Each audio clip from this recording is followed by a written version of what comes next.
It was a decision that caught many off guard. U.S. President Donald Trump has fired his Secretary of State, Rex Tillerson. Rex and I have been talking about this for a long time.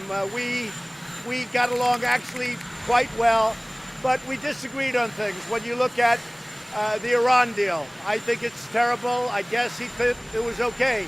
I think it again shows the extraordinary disarray in the White House. The row between the two went public after it was leaked last year that Tillerson had called Trump a moron. Well, we know for some time that Tillerson and Nikki Haley have been at odds with each other. Nikki Haley actually wants her position to be a cabinet position. She thinks she's at the same level as Tillerson. Tillerson thinks that Haley is employed by her, so there is that tension. Tillerson will be replaced by CIA Director Mike Pompeo. It was already known that Trump and Tillerson had differences over a wide range of issues. The 14-month tenure of Tillerson was a rocky period for the former U.S. top diplomat. The State Department wants to be at the vanguard of U.S. foreign policy. That was very difficult for Secretary Tillerson to do because it was known that there was distance between him and the president. North Korea, the Iran nuclear deal, the Persian Gulf row, and the U.S. approach toward its European allies. It was also revealed in the media that Tillerson had a cold relationship with Nikki Haley, the U.S. ambassador to the UN, who has become the public face of the U.S. foreign policy. Yes, well, I even over the summer, there was talk that Tillerson was on his way out, that Pompeo was on his way in.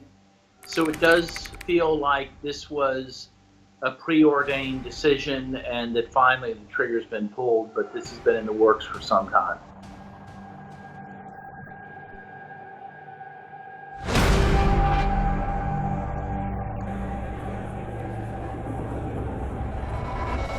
During Tillerson's tenure, the U.S. has had a turbulent foreign policy. In the row between Saudi Arabia and its allies with Qatar, Trump backed Saudi Arabia, but Tillerson and the State Department adopted a more pragmatic approach, trying to avoid taking sides in the row and tacitly supporting Qatar against Saudi Arabia. And when it comes to the Iran nuclear deal, Trump and his inner circle in the White House are pursuing a very hawkish policy, trying every possible way to kill the deal and thus risking alienating Washington's allies. Well, I've seen a few things. On Iran, it looks like Pompeo has been very bellicose against the Iranian deal. He even sent a message to the Iranian Revolutionary Guard that it was apparently a warning against them. So he's much more aggressive against Iran. But the State Department was trying to take a more multilateral approach, pursuing a policy in concert with Russia, China, and the Europeans.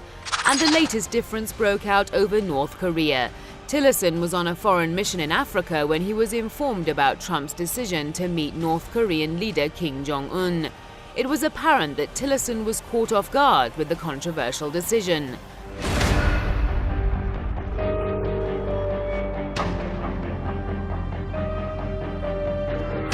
Pompeo has a controversial record. First of all, he has no diplomatic experience, none. He has only military and intelligence experience, obviously most recently as head of the CIA. So one has to be concerned about that, to have someone in the top diplomatic position in the United States who has no diplomatic experience, only military. He was considered a hardline Republican congressman from Kansas. When he was appointed as the head of the CIA, he promised to reintroduce waterboarding in the agency. That earned him the title an intelligence hardliner. I think we can definitely expect a more hawkish foreign policy agenda now from the Trump administration. I think certainly the world will perceive this change as being more hawkish. I have very serious concerns about Pompeo. I voted against him. He's someone who has supported torture in the past. He's said to be pursuing a very tough policy against Iran and is in favor of killing the nuclear deal. While he was in the Congress, he opposed the nuclear deal with Iran.